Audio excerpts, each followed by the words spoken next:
দশক উপলক্ষে আমরা 10টি কাজ করব। নাম্বার 1, এই দশক উপলক্ষে গুলো আছে, রুটিন যে ভালো কাজগুলো আছে এগুলো বেশি বেশি করব। কারণ এই যে মাত্র যে হাদিসটা শুনলাম যে এই দশকের ভালো কাজ আল্লাহর কাছে সবচেয়ে বেশি প্রিয়, অতএব আল্লাহর কাছে সবচেয়ে বেশি প্রিয় রমজানের পরে, রমজান তো মাস হিসাবে সবচেয়ে সেরা, দিন হিসাবে সবচেয়ে সেরা এই দশক। এই দশকের আমল যেহেতু আল্লাহর কাছে বেশি প্রিয়, অতএব এই দশকে যে কোনো ভালো কাজ, 5 ওয়াক্ত নামাজ পুরুষরা জামাতের সাথে তাকবীরুল্লাহর সাথে যতটুকু গুরুত্বের সাথে সম্ভব পড়বো, আর মহিলারা সময় মতো যথাসম্ভব উত্তম উপায়ে আমরা নামাজ পড়বো। এর বাইরে নফল নামাজগুলো পড়ার চেষ্টা করবো, ইশরাক তাহাজ্জুদের চেষ্টা করবো ইনশাআল্লাহ।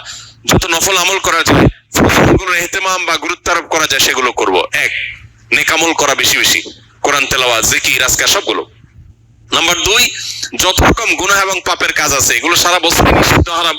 হারাম তো সারা বছরই হারাম, যে আমল যে কাজ গুনাহ সেটা সারা বছর করাটাই গুনাহ, কিন্তু এই দশকে করাটা বিশেষভাবে নিষিদ্ধ এবং এই দশকে করাটা বিশেষভাবে জঘন্য। কারণ যে দশকে আল্লাহর কাছে নেক আমল করা প্রিয়, সে দশকে আপনি বদামল করলেন, সেটা আরো জঘন্য হবে না?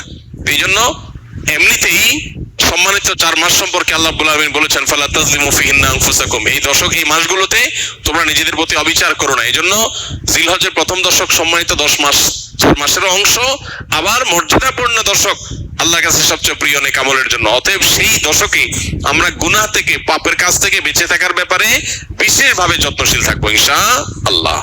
যে যে আমলে, যে যে বদামলের সাথে আমরা জড়িত, যে যে গুনাহের সাথে জড়িত, এই দশকে সেটাতে বেঁচে থাকার চেষ্টা করব। মোবাইলে, সোশ্যাল মিডিয়াতে, ফেসবুকে, হোয়াটসঅ্যাপে, ইউটিউবে কোনো হারাম জিনিস দেখবো না, শুনবো না এবং হারাম কাজ করবো না ইনশাআল্লাহ। নাম্বার 3, বেশি বেশি আল্লাহর জিকির করা। কারণ আল্লাহ তাআলা সূরা হজের 28 নম্বর আয়াতে এই নির্দিষ্ট দিনগুলোতে আল্লাহ বেশি বেশি জিকির করতে নির্দেশ করেছেন। অতএব বেশি বেশি আল্লাহর জিকির, যত রকমের আল্লাহ জিকির হতে পারে, মুখের জিকির, অন্তরের জিকির, এই জিকিরগুলো বেশি বেশি করবো ইনশাআল্লাহ। যাদের হজের তৌফিক হয়েছে তারা এই দশকে হজ করবেন, হজ শুরু করবেন 8 তারিখে।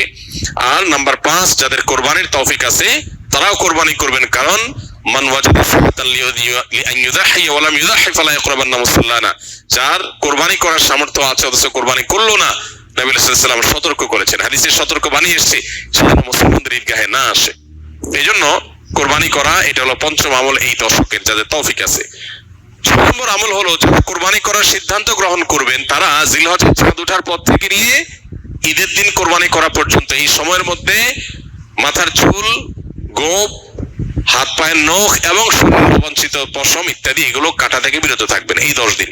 অর্থাৎ এগুলো চাঁদ ওঠার আগে আগে কেটে ফেলবেন, আর কাটবেন কখন? কোরবানির পরে। তাহলে কোরবানির সময়ের মধ্যে চুল, নখ ইত্যাদি কাটা থেকে বিরত থাকবেন কারা?